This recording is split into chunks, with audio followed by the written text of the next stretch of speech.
बहुत समय पहले की बात है, जब धरती पर सत्य युग और त्रेता युग की महिमा गूंज रही थी। उस समय काकुदमी नाम के एक महान और धर्मपरायण राजा हुआ करते थे। वे कुशस्थली नामक नगरी के शासक थे और अपनी प्रजा के बीच न्यायप्रिय, विद्वान और दूरदर्शी कहे जाते थे। राजा की एक अद्वितीय पुत्री थी, रेवती। सुंदरता, बुद्धिमत्ता और तेजस्विता का एक अद्भुत संगम। राजा चाहते थे कि उनकी बेटी का विवाह ऐसा वर से हो जो न केवल बलवान हो बल्कि चरित्र में भी उत्तम हो। लेकिन वे जितने भी राजकुमारों से मिले, उन्हें कोई भी रेवती के योग्य नहीं लगा। किसी सांसारिक पुरुष में उन्हें वह पूर्णता नहीं दिखी। तब उन्होंने निर्णय लिया कि वे स्वयं ब्रह्मा जी से जाकर पूछेंगे कि उनकी बेटी के लिए सबसे उपयुक्त वर कौन होगा। और यहीं से शुरू होती है वो कहानी जिसे आज के वैज्ञानिक भी सुनकर हैरान रह जाते हैं। राजा काकुदमी और रेवती ने ध्यान और योग बल से ब्रह्मलोक की यात्रा की। ये कोई आम यात्रा नहीं थी, ये एक ऐसे लोक की यात्रा थी जहाँ समय की गति बिल्कुल भिन्न थी, जहाँ एक पल में युग बीत जाते हैं।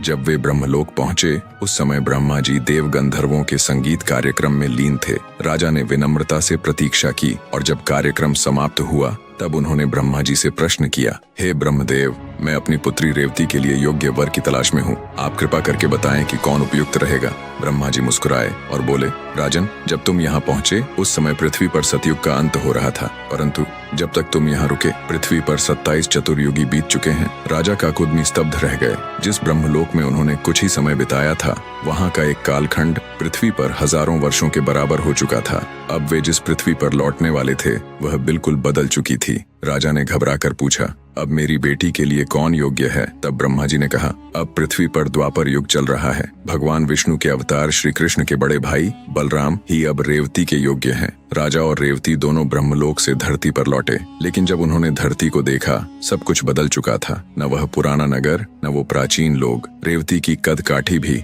उस समय के लोगों से कहीं ऊंची और भारी थी, क्योंकि सतयुग और द्वापर में मानव शरीर की बनावट भी अलग हुआ करती थी। फिर श्री कृष्ण के कहने पर बलराम जी ने रेवती से विवाह किया। उन्होंने अपनी शक्ति से रेवती का शरीर द्वापर युग के अनुसार ढाल दिया और इस तरह एक ऐसी कथा सामने आई जिसे आज हम टाइम ट्रैवल कह सकते हैं। कुछ समय के लिए ब्रह्मलोक गए थे, लेकिन लौटे तो धरती पर हजारों वर्ष बीत चुके थे। आज के वैज्ञानिक जैसे आइंस्टीन भी ये कहते हैं कि अलग अलग जगहों पर समय की गति अलग होती है, जिसे हम कहते हैं थ्योरी ऑफ रिलेटिविटी। तो क्या हमारे शास्त्रों में जो लिखा गया है वो केवल प्रतीकात्मक है, या फिर हमारे पूर्वजों को उस काल और ब्रह्मांड के रहस्यों का ज्ञान था जिसे आज की विज्ञान भी धीरे धीरे समझ पा रहा है? शायद हमारे ग्रंथ केवल कहानियां नहीं बल्कि एक दिव्य विज्ञान के दस्तावेज हैं जो समय से परे चेतना से जुड़े हुए हैं। तो दोस्तों, अगली बार जब आप टाइम ट्रैवल की बात करें तो सिर्फ हॉलीवुड की फिल्मों को न याद करें, बल्कि राजा काकुदमी और रेवती की इस अद्भुत यात्रा को भी याद रखें, जहां समय रुका नहीं बल्कि उड़ गया।